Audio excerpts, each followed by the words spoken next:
Bueno, muy buenas tardes. Gracias por acompañarnos en esta sesión magistral llamada Abrazando el Bienestar, integrando intervenciones en el estilo de vida en la atención del cáncer de mama. Agradezco, antes de iniciar, a los asesores que estuvieron apoyándonos en esta presentación, quienes enriquecieron esta presentación con su experiencia, especialmente al doctor David Rodríguez, de Oncología Médica, a la doctora Dixia Ramírez y a la doctora Michelle Barbosa, R3 de Medicina Interna. Así que vamos a dar inicio a esta presentación. El día de hoy tendremos la siguiente hoja de ruta. Tendremos una introducción donde hablaremos un poco sobre la epidemiología de el cáncer de mama. Hablaremos también sobre los factores de riesgo en el estilo de vida y el cáncer de mama. Y también hablaremos sobre las modificaciones en el estilo de vida en la prevención del cáncer de mama y en la supervivencia también. Los pacientes tienen el diagnóstico de cáncer de mama. A su vez, hablaremos un poco sobre cómo podemos promover desde la consulta estas intervenciones. Y creo que es el punto quizás más importante. Ya muchos de nosotros sabemos la importancia de llevar un estilo de vida saludable. A veces lo que nos hace falta es saber cómo implementarlo en la práctica, y hoy hablaremos sobre algunos puntos muy cortos. Y pues daremos algunas conclusiones y algún material que podría ser útil para nuestra práctica clínica. Así que para comenzar me gustaría mencionar que el cáncer de mama es la neoplasia más frecuente entre las mujeres a nivel mundial. Se sabe que es la neoplasia maligna más frecuente y pues es una enfermedad heterogénea a nivel molecular. Como sabemos, es una enfermedad en la cual las células mamarias crecen de forma descontrolada, las células mamarias anormales crecen de forma descontrolada en tumores, y si no se controlan, pues estos tumores se pueden extender por todo el cuerpo y volverse fatales.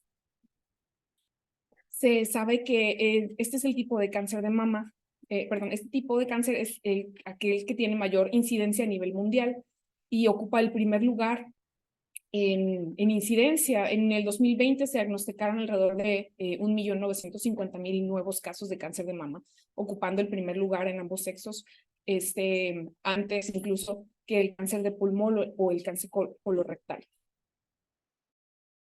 Y se sabe que el riesgo de por vida de ser diagnosticado con cáncer de mama ha incrementado exponencialmente a lo largo de los años. Alrededor de la década de los 1970, el riesgo de por vida diagnosticado con cáncer de mama era una persona en 11, y actualmente ha incrementado a una persona de cada 8. Tiene un riesgo de por vida de alrededor del 12% de ser diagnosticado, y este riesgo se debe a varios factores. Entre esto se debe pues al uso de anticonceptivos hormonales, de otros cambios en los patrones reproductivos, además de eso pues a la prevalencia de obesidad y también a una mayor detección temprana. Se sabe que el número de personas con cáncer que viven con cáncer actualmente en México ha incrementado a lo largo de los años. Sabemos que es el tipo de cáncer con mayor prevalencia en México y en el mundo. Y estas tasas de incidencia han incrementado alrededor de 4 veces más en países desarrollados que en países no desarrollados. Esto es relacionado a los factores de estilo de vida, pero también a la disponibilidad de estudios diagnósticos y pues al tamizaje temprano también y el tratamiento oportuno. Por otra parte, lamentablemente sigue siendo entre los tumores malignos que tienen mayores causas de muerte, mayor mortalidad. Se sabe que es la quinta causa de muerte por cáncer en México. Ocupa aquí el quinto lugar. Podemos notar en esta línea verde cómo se ha mantenido. Y realmente no ha incrementado tanto gracias a las epidemiológicas para traje oportuno y administración de medicamentos específicos y oportunos. Pero aún así, lamentablemente, pues sabemos que las tasas de mortalidad solo reflejan la mortalidad por cáncer y no necesariamente la morbilidad con la que viven las personas, ¿no? La carga de enfermedad que provoca el cáncer en sí mismo, especialmente el cáncer de mama. Sabemos que el cáncer de mama ocupa el tercer lugar entre las neoplasias con mayor carga de enfermedad, o sea, mayor cantidad de años perdidos de vida que pudo haber sido saludable, y también años que se quitaron por mortalidad temprana. Entonces, es algo importante que tengamos en cuenta al momento de atender a las pacientes en nuestra consulta para ayudar a prevenir esta enfermedad y también hacer intervenciones que pueden ayudar a mejorar la supervivencia. Hablando de factores de riesgo, se sabe que alrededor del 5 al 10% se atribuyen a factores hereditarios y genéticos. Sabemos que esto pues afecta principalmente a las mujeres, especialmente por la exposición a lo largo de la vida a estrógenos especialmente endógenos, y alrededor del 90 al 50% son otros factores no hereditarios que pudiéramos dividir entre modificables y no modificables.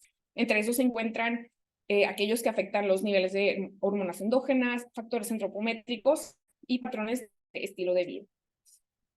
El día de hoy nos vamos a concentrar en revisar factores no hereditarios, principalmente aquellos que son modificables.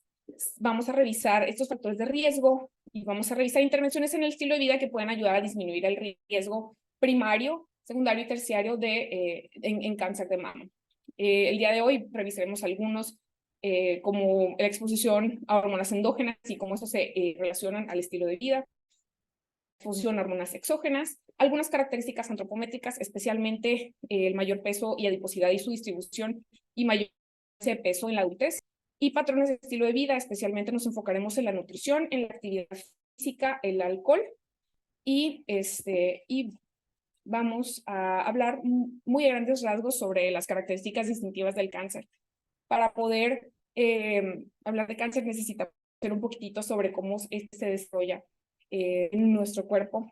Y se ha descrito a lo largo de los años algunas características del cáncer, de cómo se va desarrollando. Y estas características se han propuesto como un conjunto de capacidades funcionales adquiridas por las en medida que van pasando de la normalidad a estos estados de crecimiento neoplásico, más específicamente, pues las capacidades que son cruciales para formar tumores malignos.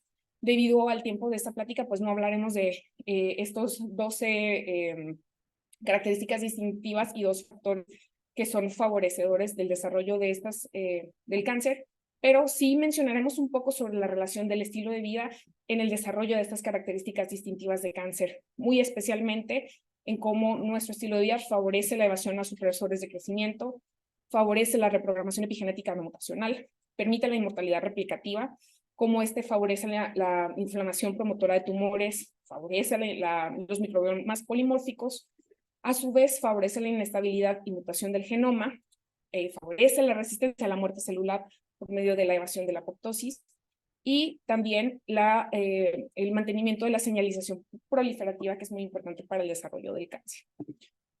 El día de hoy hablaremos un poco sobre el impacto que tiene la dieta, la nutrición, la actividad física en el aumento de la susceptibilidad para el cáncer.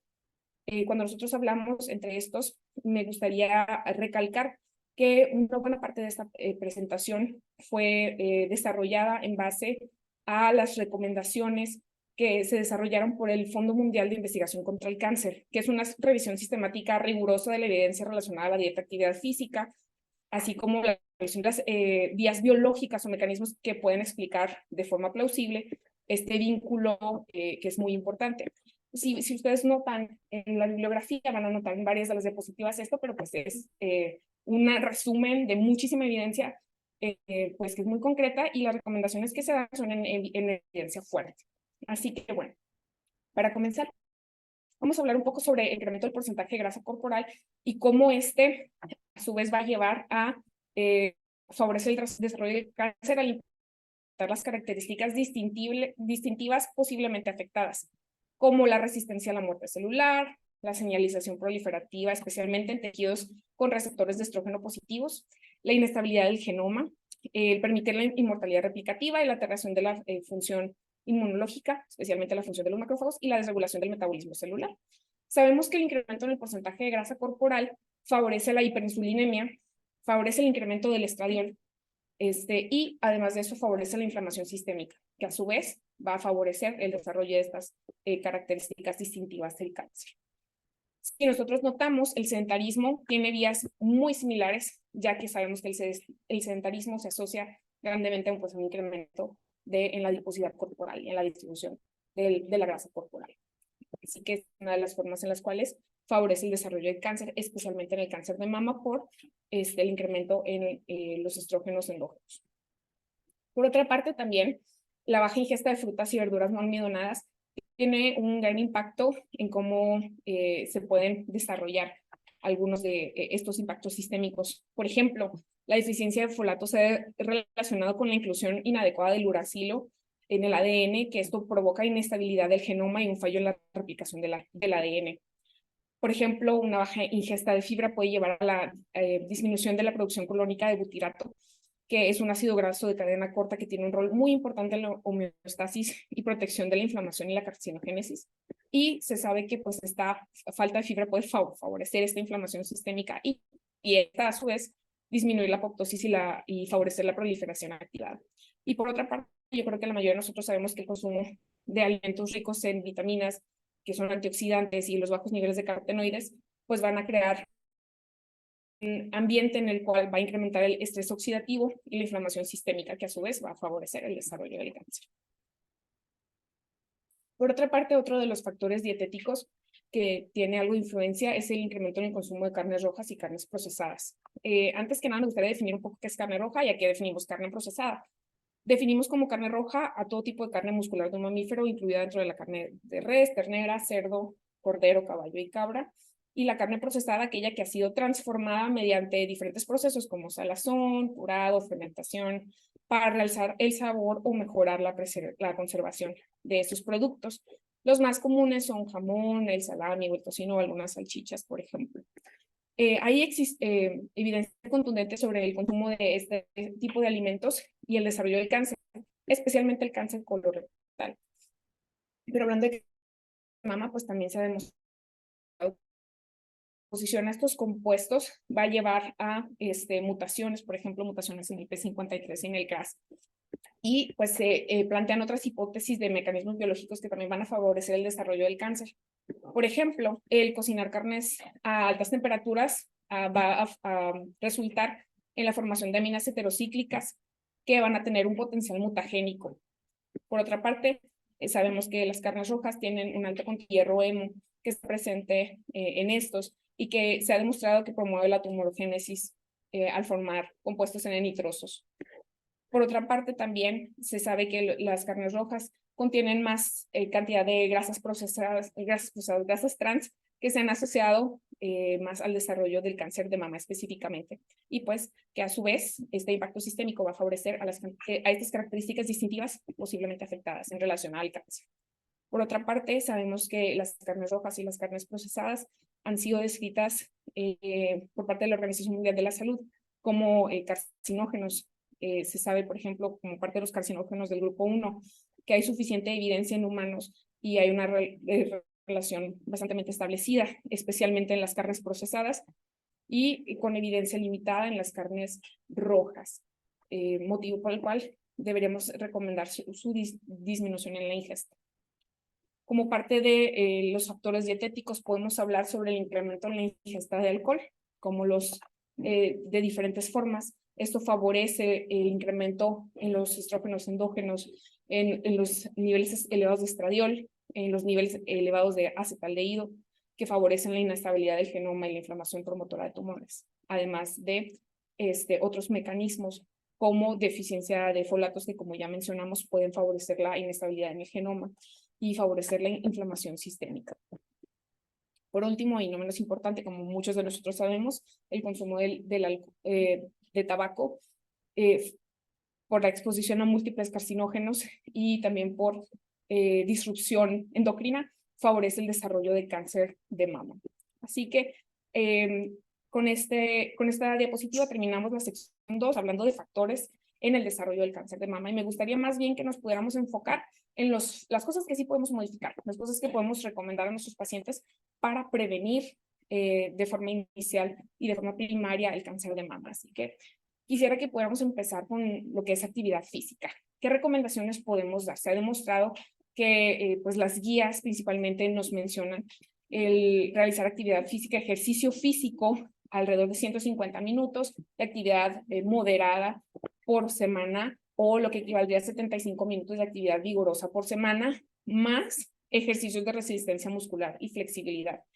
Y además de el ejercicio físico, pues el poder incrementar la actividad física, ocupacional y recreacional favorece la prevención del cáncer de mama de diferentes formas y mecanismos, entre ellos retrasando la menarca. No sé si ustedes sabían eso, pero a mí me pareció muy interesante. Retrasando la menarca, prolongando el ciclo menstrual, que esto a su vez pues, nos va a ayudar a disminuir la exposición a estrógenos endógenos, disminuyendo el número de ciclos ovulatorios, disminuyendo la grasa corporal, que a su vez va a disminuir la exposición a estos estrógenos, va a aumentar la globulina transportadora de hormonas sexuales, haciendo que estos estén menos disponibles en los tejidos y disminuir el estradiol libre y la inmunomodulación. Se ha demostrado que la actividad física total y el ejercicio de intensidad vigorosa disminuyen el riesgo de cáncer de mama. Y aquí en estos cuadros pequeños les comparto la disminución pues, o el riesgo relativo de cada una de estas intervenciones para que ustedes sepan más o menos cuánta evidencia tienen en la prevención. Se sabe que pues, el mayor riesgo que hay es en mujeres que son postmenopáusicas porque tienen más exposición a estrógenos a lo largo de la vida. Pero, y por eso el riesgo es aún menor en mujeres postmenopáusicas en la mayoría de las intervenciones, pero si nosotros empezamos a implementar desde el antes, lo más temprano posible, pues los beneficios aún van a ser mayores. Bueno, vamos a hablar también un poco sobre la nutrición. Especialmente nos vamos a enfocar en las siguientes intervenciones, hay muchas más, pero vamos a enfocarnos en el incremento de consumo de vegetales no almidonados y de frutas, especialmente por el incremento en la ingesta en los carotenoides.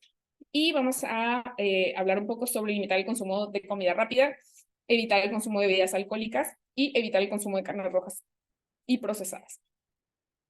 Se sabe que el consumir alrededor de 200 a 300 gramos de vegetales no almidonados por día, por medio del incremento en la fibra dietética, va a disminuir la inflamación sistémica, el incremento en los fitoquímicos va a proveer de propiedades anticancerígenas, antioxidantes y antitumorales.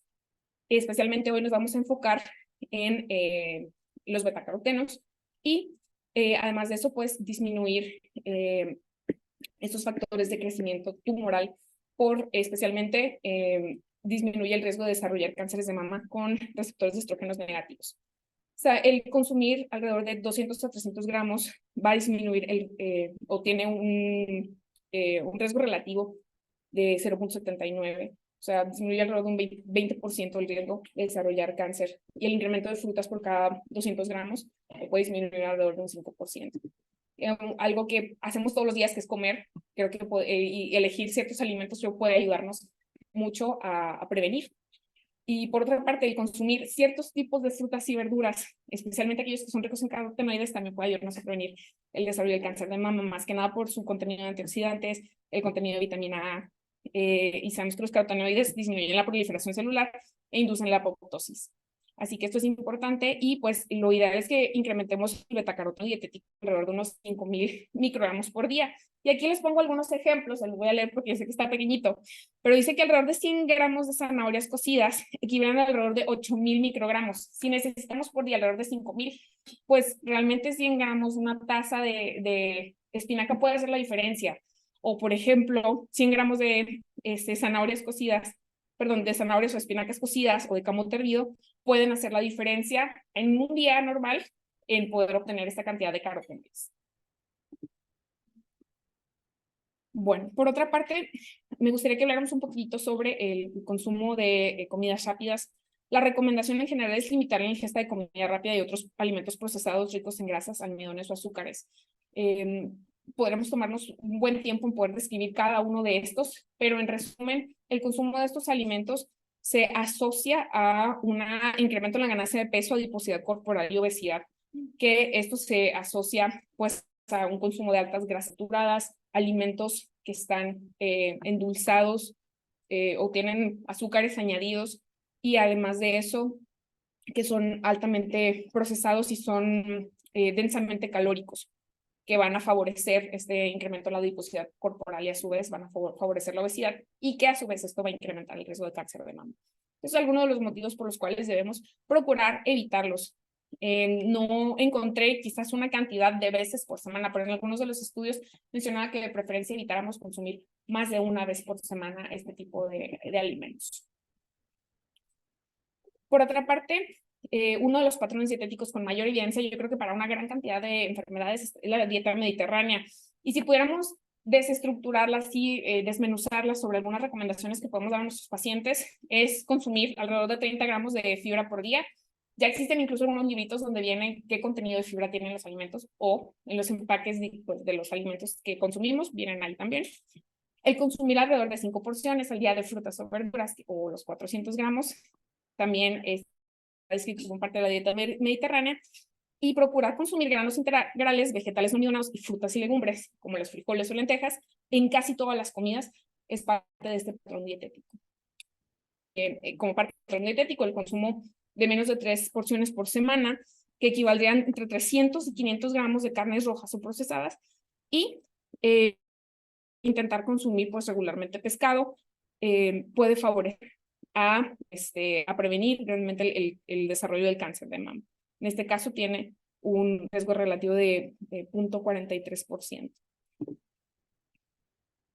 Sabemos que, pues, como mencionamos, el consumo de alcohol, pues no hay un umbral para el nivel de consumo debajo del cual no aumenta el riesgo de padecer al menos un tipo de cáncer, por lo cual se recomienda que no se consuma más de 10 gramos por día, que es lo que se estudió en este tipo de revisión sistemática. Y pues ya tenemos alrededor de 10 gramos que equivalen a una bebida estándar de alcohol, por lo cual sería bueno que recomendáramos a nuestros pacientes, especialmente a nuestros pacientes, a consumir menos de una bebida estándar por día. Y hablando del uso del tabaco, se sabe que el riesgo es 10% mayor en mujeres que han fumado por 10 años o más, comparado a aquellas que nunca han fumado. Y esto no solamente estamos hablando sobre el consumo directo, o sea, sino también la exposición al humo de segunda mano, que también tiene un factor proctinogénico.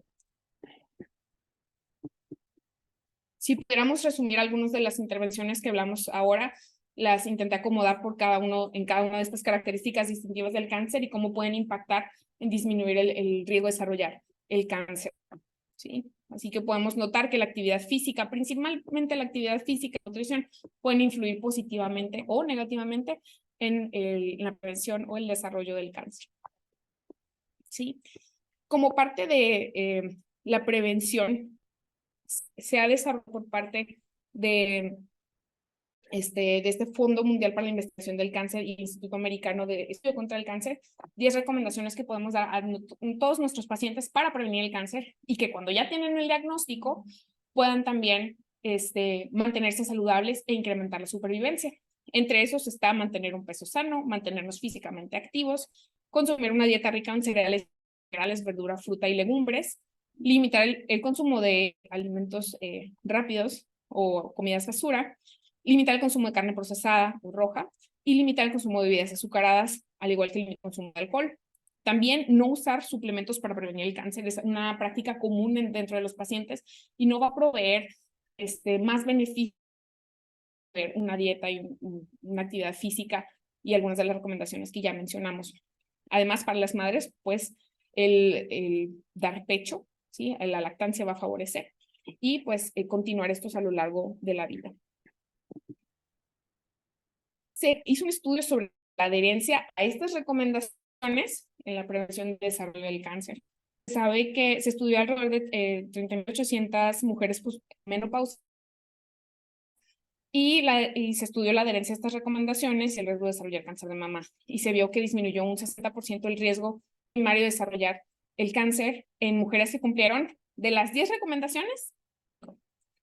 Y hay opciones más fuertes, están con adiposidad corporal, una dieta basada en plantas y evitar el consumo de alcohol. ¿Okay?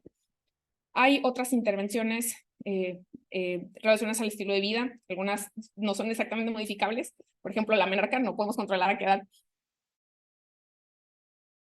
Podemos controlar algunos factores que favorecen a qué edad va a llegar la menarca. Entre esos, se ha demostrado que la nutrición, la obesidad y la exposición a tabaco durante el embarazo ayudan a retrasar o a adelantar el tiempo en el que llega la menarca. Por otra parte,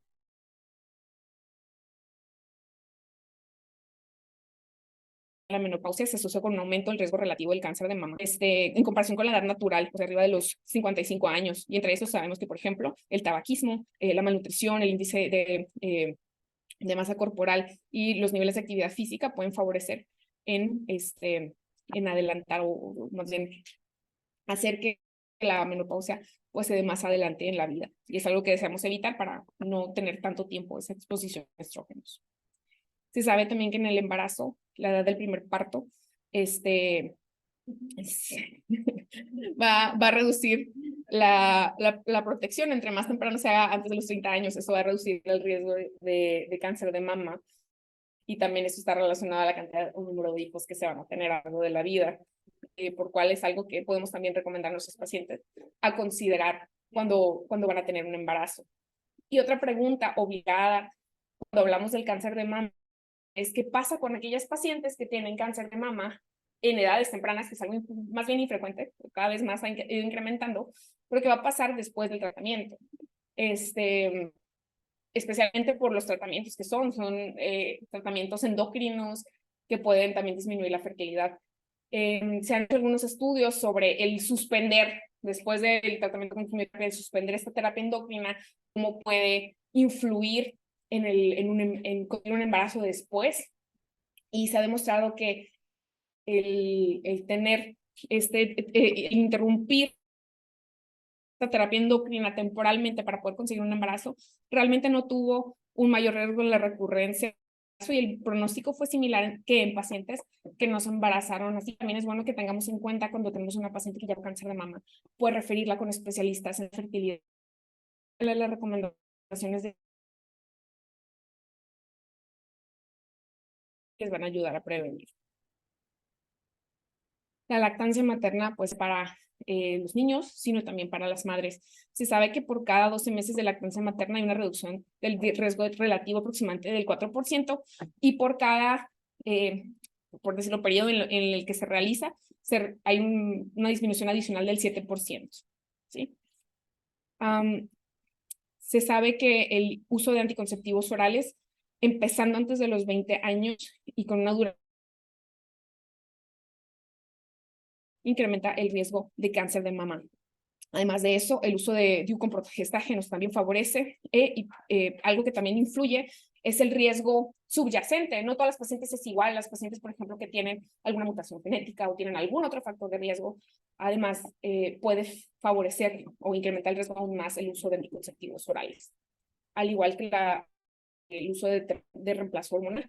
Todos los tipos de terapia de reemplazo hormonal incrementan el riesgo, a excepción de los estrógenos vaginales.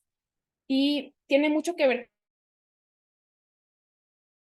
Si duran más de 5 años, pues el incremento de riesgo es aún mayor, y especialmente en aquella que es combinada, ¿sí? Y pues persiste el riesgo después. Hablando de la prevención primaria del cáncer de mama, y cuando nosotros pensando en pacientes que ya tienen el diagnóstico, pues primero que es darles el tratamiento de acuerdo al tamaño de la tumoración, la ubicación, si hay metástasis o no, y pues vamos a la terapia convencional. Pero además de esto, es muy importante añadir lo que son las intervenciones en el estilo de vida, es lo que vamos a hablar. Aunque la mayor evidencia ha estado en la prevención primaria, hay otros indicadores que nos dicen que estos factores de estilo de vida están relacionados con la supervivencia. Si nosotros hablamos de supervivientes desde aquel paciente que ya tiene el diagnóstico en adelante, ¿sí? ¿Qué es lo que pasa después? Entonces, haciendo un resumen de lo que hay en las guías del ASCO, de la NSCN, del Colegio Americano de Medicina del Deporte y de estos de investigación contra el cáncer, nosotros notamos que, en resumen, las recomendaciones son para las supervivientes de cáncer, para ayudarles a disminuir mortalidad y a incrementar la supervivencia, mantener un peso saludable, el realizar actividad física de acuerdo a las guías, incrementar el consumo de frutas y verduras, al igual que el consumo de legumbres, a limitar el consumo de comida rápida, limitar el consumo de carne roja procesada y evitar el consumo de alcohol. Y yo creo que una de las estrategias que estamos hablando, o parte de este resumen, es la implementación de la actividad física durante y después del tratamiento. Yo creo que lamentablemente algunas pacientes, o la mayoría, disminuye la actividad física durante el tratamiento por los efectos adversos que este puede tener en la salud, ¿no? Pero pues se ha demostrado en la evidencia que el implementar esto como parte de su estilo de vida puede ayudar a disminuir los efectos adversos del tratamiento en sí mismo y a su vez pues disminuir la mortalidad y aumentar la supervivencia. Y está muy padre poder entender que, bueno, nosotros pensamos, bueno, tienes menos riesgo si haces ejercicio antes de enfermarte, antes de tener cáncer, y te va a ir mejor en cuestión de supervivencia si lo mantienes durante el tratamiento y después. Pero también está muy interesante cuando las pacientes no hacían ejercicio antes, pero empiezan a hacer ejercicio durante el tratamiento o se animan por este impulso que les da el haberse enfermado a mantenerlo también o a empezarlo a hacer durante o después del tratamiento, ¿sí? Y se sabe que también tienen una reducción de riesgo, aunque empiecen no tan temprano, podríamos decir, lo cual nos ayuda o les ayuda a ellas a entender que no importa el momento en que empieces, vas a obtener beneficios reales en prevenir esta enfermedad. Así que es mejor empezar ahora que nunca haber empezado a hacer actividad física, ¿sí? Aquí este está súper chiquitito y este se los voy a pasar más adelante. Estas son algunas de las algunos de los efectos adversos relacionados con el cáncer y cómo el ejercicio a esta dosis que está mencionada aquí puede ayudar a disminuir estos efectos. Por ejemplo, la fatiga relacionada con el cáncer, la calidad de vida, ansiedad, depresión, la función física percibida y el linfedema. Aquí les comparto unos códigos QR donde vienen estas recomendaciones por el Colegio Americano de Medicina del Deporte y la dosis para que ustedes la tengan. Yo la puse aquí en chiquito porque si no, no me cabía todo. Pero, por ejemplo, para la fatiga relacionada con el cáncer, se recomienda que la dosis sea ejercicio aeróbico 3 veces por semana, 30 minutos, a una intensidad moderada. Podemos recomendar fácilmente a nuestros pacientes que hagan una actividad que les permita hablar mientras la realizan, pero no cantar. Eso podríamos definir a grandes rasgos para los pacientes como una actividad de intensidad moderada. Y además de eso, ejercicio de resistencia 2 veces a la semana, 2 sets de 12 a 15 repeticiones. Esa sería la dosis, por ejemplo, para la fatiga relacionada con el cáncer. Y así, pues, con cada uno de estos podemos notar que el ejercicio aeróbico y tanto el ejercicio de resistencia puede ayudarnos a disminuir estos factores o eventos adversos relacionados al cáncer. Sí, aquí les dejo estos códigos, ¿sí?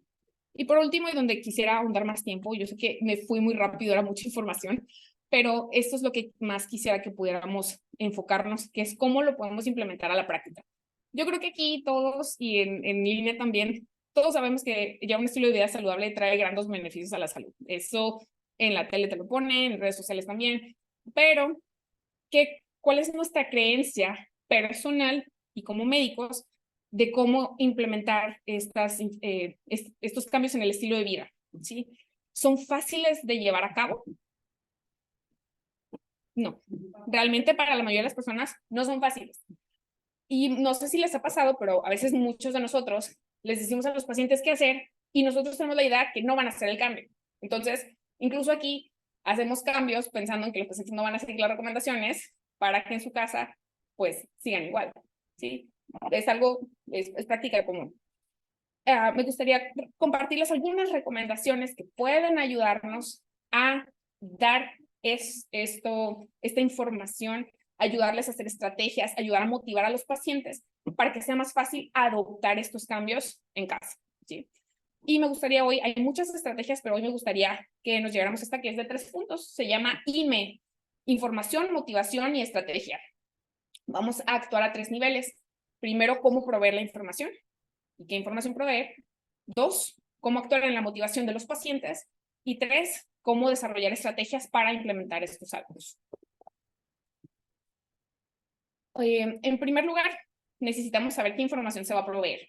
Ya sabiendo que este tipo de intervenciones disminuyen el riesgo en cualquier punto del desarrollo, primero necesitamos decirle a los pacientes qué hacer, ¿sí?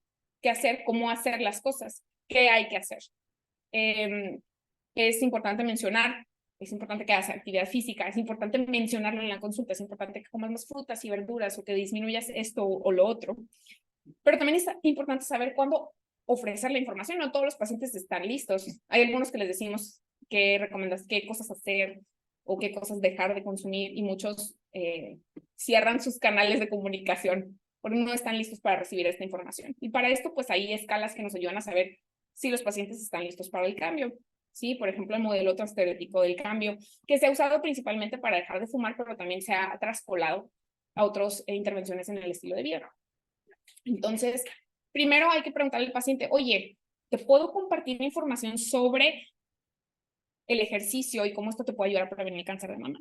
¿Sí o no? Y podemos partir desde ahí para saber si vamos a ofrecernos la información. ¿Y cómo ofrecer la información? ¿Sí? Puede ser que el paciente, cuando piense en ejercicio, piense cómo lo buleaban en la primaria y ya no quiera hacer ejercicio en su vida, o tenga pues una mala relación con eso, o piensa en hacer un maratón cuando le dicen ejercicio. Pero si ofrecemos opciones, oye, mira, sabes que el ejercicio no solamente es esto, sino hay estas opciones, ¿con cuál te gustaría comenzar? Es más fácil. Por otra parte, señalar los beneficios del comportamiento a compartir. Si nosotros hacemos énfasis en las cosas que vas a obtener, es más fácil que estas se implementen en el estilo de vida.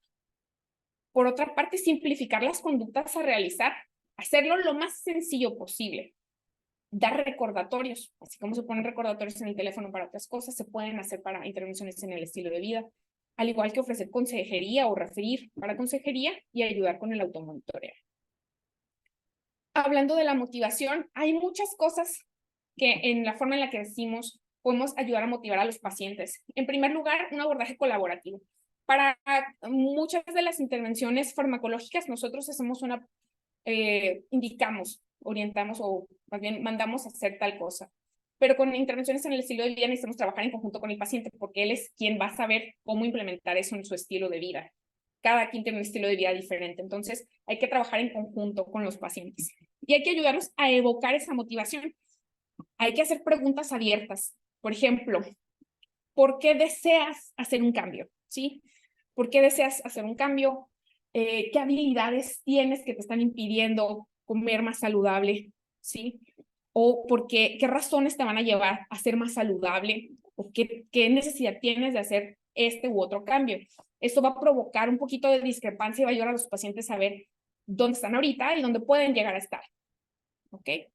Por otra parte, impulsar su autonomía. Si el paciente, la idea es que el paciente desee hacerlo por sí mismo y hay que ayudarlo a empezar desde lo más bajito e ir incrementando para ayudarlo a adoptar ese hábito. Hay que ser empáticos, hay que aceptar si ellos no están listos para hacer cambios y apoyar su resistencia. Si te dicen en este momento no quiero y tú le dices, ok, está bien, no pasa nada, lo podemos intentar más adelante, el paciente se va a sentir más conectado contigo como proveedor de salud y eso va a ayudar a que adopte más fácilmente un hábito más adelante, ¿sí? Y a que se pueda sentir listo para hacer cambios. Si hay dos preguntas que podemos hacer para favorecer esta motivación, es saber qué tan importante es para el paciente hacer ese cambio y qué tan confiado está en hacer ese cambio. Por ejemplo, pongamos ejemplo hablando de ejercicio, qué tan importante es para Humberto hacer ejercicio, por ejemplo, ahora del 1 al 10. ¿Sí? Entonces, supongamos que es un 10, que es muy importante para él. Pero te pregunto, ¿qué tan confiado te sientes en empezar a hacer ejercicio todos los días del 1 al 10 esta semana? Como un 4, ¿sí? Probablemente no se sienta confiado, y entonces podemos empezar a trabajar en estrategias que le van a ayudar a hacer sentir más confiado, como habilidades, organización de tiempo, o a poder abordar barreras para hacer esos cambios, ¿sí? Y nosotros podemos saber más o menos en qué estadio del cambio está un paciente viendo, hablando de la teoría del modelo transteorético, si nosotros calculamos más o menos en qué escala, en qué parte de la escala va, y entonces saber cuándo dar estas recomendaciones. Y por último, no menos importante, ya hablamos de información, o sea, el concepto de la información. 2, la motivación de un paciente a hacer un cambio. Y en tercer lugar, una estrategia. Hay varias estrategias. Ahorita vamos a hablar muy a grandes rasgos de prescripciones positivas, cómo voy a escribir en una receta estas recomendaciones, metas a establecer con los pacientes y pues el seguimiento. Como parte de la evaluación de los comportamientos en la consulta de la prescripción, creo que es muy importante que incluyamos algunos signos vitales de estilo de vida que ya están descritos en la literatura, como la actividad física. Sí, no solamente es preguntar si hace o no actividad física, sino cuánto tiempo, cuántas veces por semana, qué tipo es aquel que le interesa más y pues checar otras cosas para ver qué tan listos están para hacer actividad física, dieta, sueño, niveles de estrés, bienestar emocional y pues otros que ya checamos regularmente. Como parte del ejercicio, aquí lo único que quisiera decir es para poder ayudar a un paciente a decirle cuando tiene cáncer si puede o no hacer ejercicio y nosotros saber si prescribirlo o no. Algo que nos va a ayudar mucho es saber si el paciente, cómo está su ECOG, ¿sí? En pacientes con ECOG 0 a 2 y que no tienen alguna otra complicación, creo que podemos de una sola vez poder dar algunas de las recomendaciones para incrementar de forma progresiva la actividad física, pero cuando el ECOG es de 3 o más, o hay otras complicaciones, lo mejor es que lo recomendemos con un rehabilitador físico para que ellos empiecen desde ese punto a realizar cambios en la actividad física, ¿sí? Recomendaciones sencillas de cómo hacer prescripción de alimentos o de ejercicio es seguir una estrategia del FIT. La frecuencia, intensidad, tiempo y tipo del cambio que van a hacer. Por ejemplo, si va a hacer un cambio con su actividad física, entonces vamos a establecer la frecuencia. Aquí establecimos que van a ser 3 veces por semana. La intensidad va a ser la intensidad moderada, el tiempo van a ser 30 minutos y el tipo va a ser caminata. Entonces ahí tenemos el FIT, caminata intensidad moderada, 30 minutos 3 veces por semana. Y es algo que se define con el paciente. Por ejemplo, con los alimentos funciona igual. Por ejemplo, la frecuencia lo vas a consumir al día. ¿Qué intensidad? Van a ser 2 tazas. El tiempo, eso se puede poner aquí por 2 meses, un mes completo. Y el tipo, pues va a ser hojas verdes por el contenido de betacarotenos. ¿Ok? Es un tipo de ejemplo de algo que nosotros podemos prescribir. Yo creo que la mayoría de nosotros sabemos que si lo ponemos en una receta, el paciente es probable que le haga mucho más caso a estas recomendaciones. Metas que podemos establecer con los pacientes, me gustaría que pudiéramos saber que hay metas positivas y negativas. Por ejemplo, voy a añadir algo a mi alimentación, voy a comer una taza más de yogur o voy a quitar la comida chatarra. Me interesaría que cuando empecemos a hacer recomendaciones, empecemos a añadir. A los pacientes no les gusta que les quiten las cosas, y yo creo que a ninguno de nosotros. Pero si nosotros empezamos a añadir más frutas y verduras, añadir más ejercicio, más actividad física, es un muy buen lugar donde podemos comenzar. Y también recordar que no son solo metas de desempeño. Por ejemplo, voy a perder 5 kilos durante las próximas 4 semanas, sino vamos a añadir metas de dominio. ¿Qué cosas puedo empezar a hacer que me van a llevar a perder 5 kilos? Si yo solo me enfoco en la meta de desempeño, que es lo que la mayoría de nosotros hacemos, me voy a frustrar si no pierdo los 5 kilos en un mes. Pero si yo también le añado voy a acudir a un curso de cocina para poder aprender a cocinar más saludable, y acudí y me sentí y aprendí, el combinarlas va a ayudar a que yo sienta que sí lo estoy logrando y que vaya a poder a largo plazo mejorar la adherencia a esa intervención. Es importante que las metas sean específicas, que sean medibles, alcanzables, realistas y con un tiempo límite. No es lo mismo decirle al paciente, haz ejercicio, a decirle, oye, ¿qué te parece empezar a hacer un poquito de caminata alrededor de tu cuadra o empezar en tu casa 5 minutos, te pones los tenis, nada más caminas alrededor de la sala esta semana, 5 minutos, 3 veces a la semana y lo incrementamos de forma progresiva, ¿sí? Para que tenga todas estas características. Eso va a ayudar a la adherencia, ¿ok? Entonces, es importante que también, cuando ya se estableció en la consulta de seguimiento, nosotros monitoreemos ese progreso, esa identificación de las barreras, checar la red de apoyo, qué cosas les están ayudando a los pacientes a realmente mantener estas intervenciones y ayudarles a vencer estas barreras. Creo que tenemos que hacer un poco más de trabajo en pensar cuáles son las barreras más comunes, por ejemplo, para hacer actividad física o comer más frutas y verduras, y ayudar a hacer ese trabajo por el paciente dándole ideas, porque eso es lo que también le va a ayudar a adherirse. También hacer el trabajo de contabilidad, cómo el paciente va a poder contarle a alguien o va a poder escribir o se va a poder mantener en ese automonitoreo, ya sea que lo escriba o lo tache en un calendario, también le va a ayudar a estar contable. Y pues las ganancias que va a obtener de hacer estos cambios.